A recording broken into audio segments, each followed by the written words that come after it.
Hello everyone. Now let's start our next unit, cell.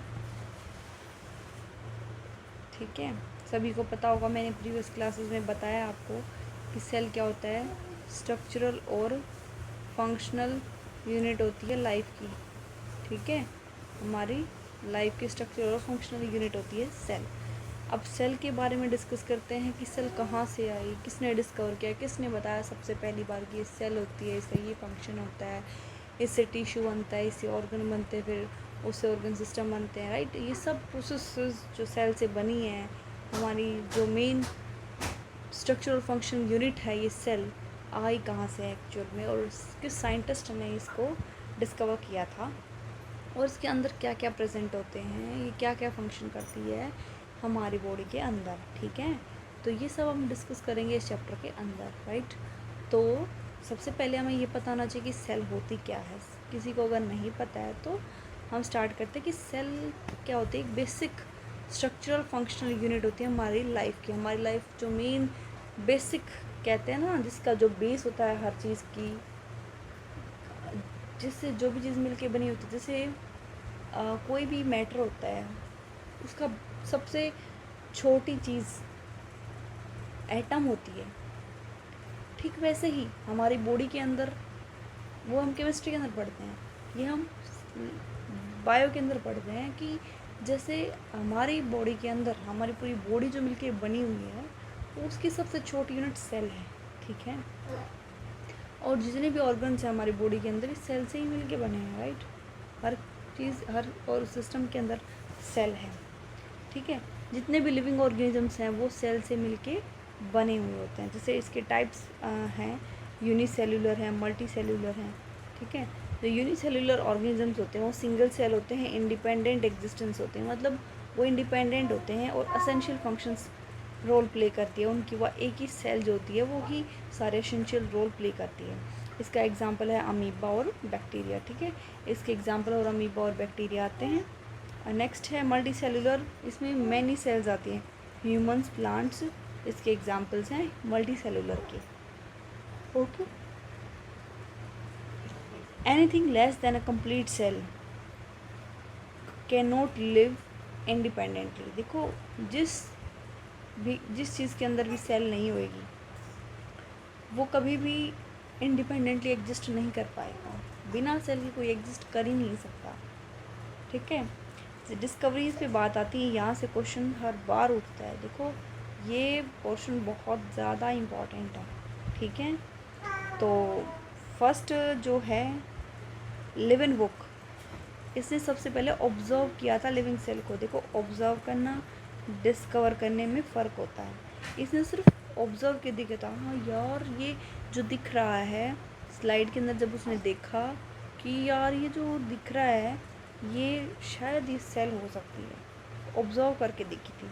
लेकिन Robert brown ने जो है वो न्यूक्लियस डिस्कवर किया था.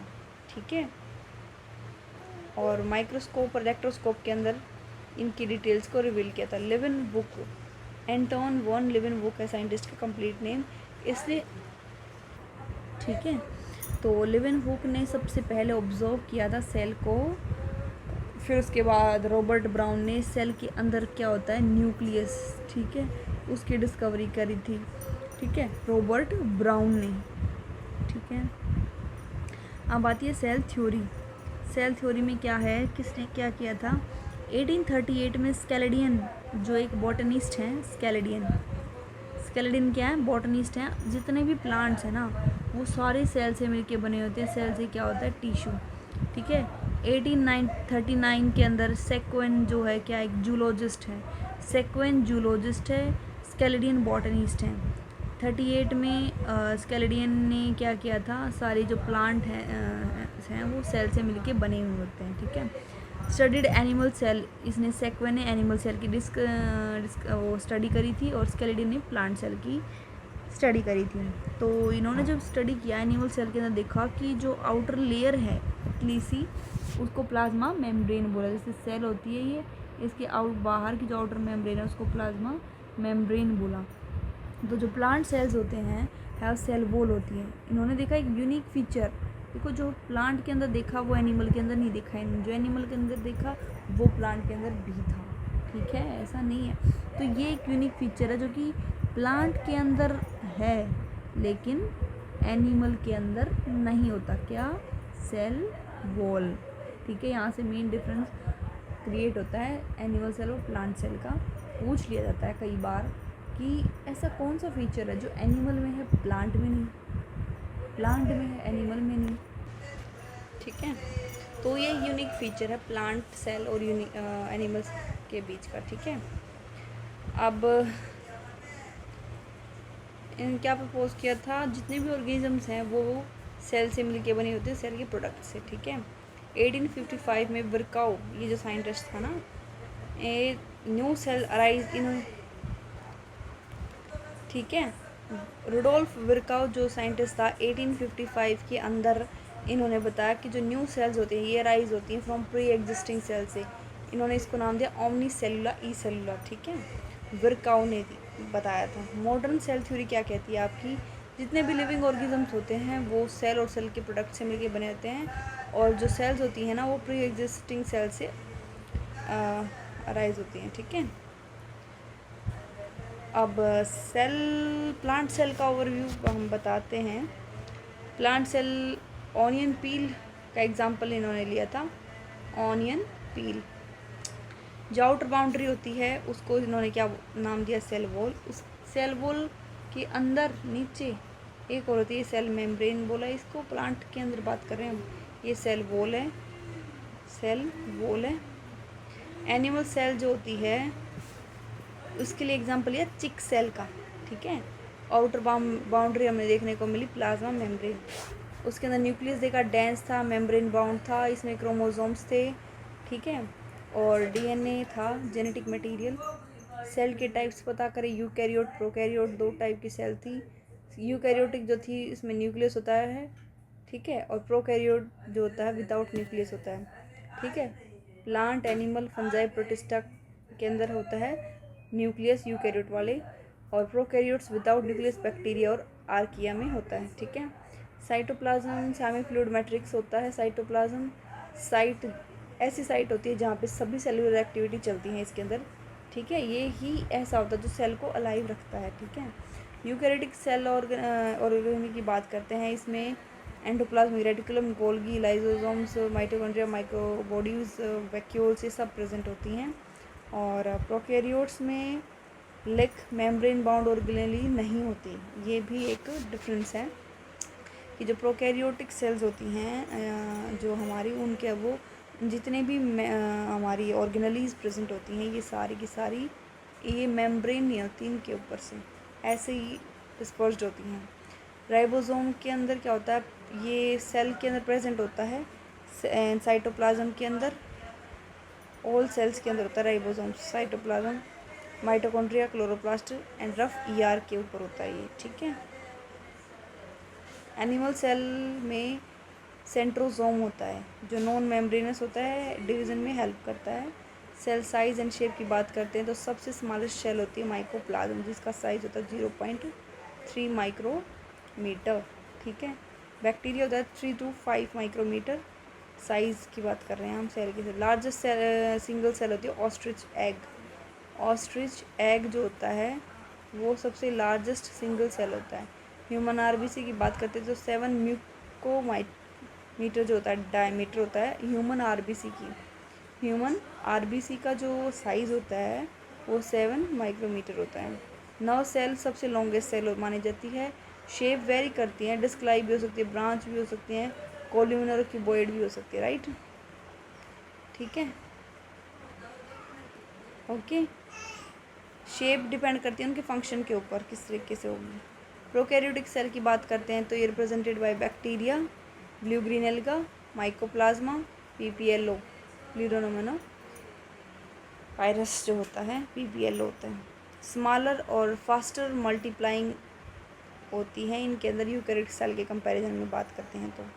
शेप जो होती हैं बैक्टीरिया की, बैसिलस रोड शेप होता है, cocci spherical, vibrio coma shape होता है, स्पाइरलम स्पाइरल शेप होता है। स्ट्रक्चर सेल वॉल प्रेजेंट होती है इसके अंदर, माइकोप्लाज्म को छोड़ के इनके अंदर सेल वॉल प्रेजेंट होती है। साइटोप्लाज्म जो होता है सेमी फ्लूइड मैट्रिक्स होता है साइटोप्लाज्म, कोई न्यूक्लियस नहीं होता। प्रोकैरियोटिक के अंदर बात चल रही है हमारी। जेनेटिक मटेरियल नेक्ड डीएनए होता है, सिंगल सेल क्रोमोसोम्स होते हैं, एक्स्ट्रा डीएनए होता है प्लाज्मिड के अंदर। गिव ये एडवांटेजेस लाइक एंटीबायोटिक रेजिस्टेंस हमें देता है। Organelles no membrane bound organelle, कोई मेम्ब्रेन बाउंड ऑर्गेनली नहीं होती इसके अंदर एक्सेप्ट राइबोसोम्स को छोड़ के। जितनी भी ऑर्गेनली होती हैं वो सारी की सारी मेम्ब्रेन बाउंड नहीं है, उनके अंदर मेम्ब्रेन एब्सेंट होती हैं। यूनिक स्ट्रक्चर की बात करते हैं तो इसमें मिजोसोम होता है। ये क्या होते हैं, इनफोल्डिंग होती है प्लाज्मा मेम्ब्रेन की, हेल्प करते हैं रेस्पिरेशन में, डीएनए रेप्लिकेशन में और सिक्रेशन में। ठीक है, अब आता है सेल एनवलप या मॉडिफिकेशन। सेल एनवलप 3 लेयर से मिलकर बनता है। ग्लाइकोकैलिक्स जो सबसे आउटर मोस्ट लेयर होती है, स्लीमी और कैप्सूल जिसको हम बोलते हैं। सेल वॉल ये शेप देता है, मैकेनिकल सपोर्ट प्रोवाइड करता है, ब्रस्टिंग से प्रिवेंट करती है ये। प्लाज्मा मेम्ब्रेन सेलेक्टिवली परमिएबल होता है, इंटरेक्ट करता है एनवायरनमेंट के साथ। ग्राम स्टेनिंग की बात करते हैं तो जो ग्राम पॉजिटिव होते हैं वो स्टेन हो जाते हैं, नेगेटिव होते हैं वो नहीं होते। मिजोसोम्स जो होते हैं ना, ये यूनिक फीचर था हमारे प्रोकैरियोटिक सेल का। ये क्या करते हैं, ट्यूब्यूल्स एमिला वेसिकल्स ये हेल्प करते हैं रेस्पिरेशन में, डीएनए रेप्लिकेशन में और सिक्रेशन में। क्रोमेटोफोर साइनोबैक्टीरिया के अंदर होते हैं, ये पिगमेंट्स होते हैं इनके अंदर। मोटिलिटी की बात करते हैं जो मूवमेंट में हेल्प करती है, फ्लैजिला होता है, फिलामेंट हुक और बेसल बॉडी होती है इनके अंदर। पिलाई ट्यूबुलर प्रोटीन स्ट्रक्चर होती है। फिम्ब्रिया की बात करते हैं तो ये ब्रिस्टल लाइक, ये अटैचमेंट, फिम्ब्रिया अटैचमेंट में हेल्प करता है। पिलाई जो होता है ट्यूबुलर प्रोटीन स्ट्रक्चर होती है। फ्लैजिला ये मूवमेंट में हेल्प करते हैं। देखो अब आती है राइबोसोम्स और इंक्लूजन बॉडीज़ की बात। प्रोकैरियोटिक राइबोसोम जो 70S होते हैं, 50S और 30S। फंक्शंस प्रोटीन सिंथेसिस का होता है राइबोसोम्स का। मैनी राइबोसोम्स और mRNA के अंदर जो राइबोसोम्स होते हैं वो पोलिसोम्स होते हैं। इंक्लूजन बॉडी ये मेम्ब्रेन बाउंड नहीं होती, मटेरियल स्टोरेज करती हैं। Phosphate granules, glycogen, cyanophycin granules, gas vacuoles, ये सब इंक्लूजन बॉडीज़ के अंदर आता है। ठीक है, तो आज हमने किया है प्रोकैरियोटिक सेल का डिस्कशन और सेल का ओवरव्यू देखा। ठीक है, सेल थ्योरी देखी, किसने क्या डिस्कवर किया। ठीक है, अब मिलते हैं नेक्स्ट क्लास में पार्ट 2 के साथ। ठीक है, ओके गाइज, आई होप ये नेक्स्ट क्लास में मैं कवर करवा दूँगी, तब तक के लिए इसको रिवीजन करना। ओके, ठीक है, okay guys, thank you, bye. Please like and subscribe my channel. Thank you.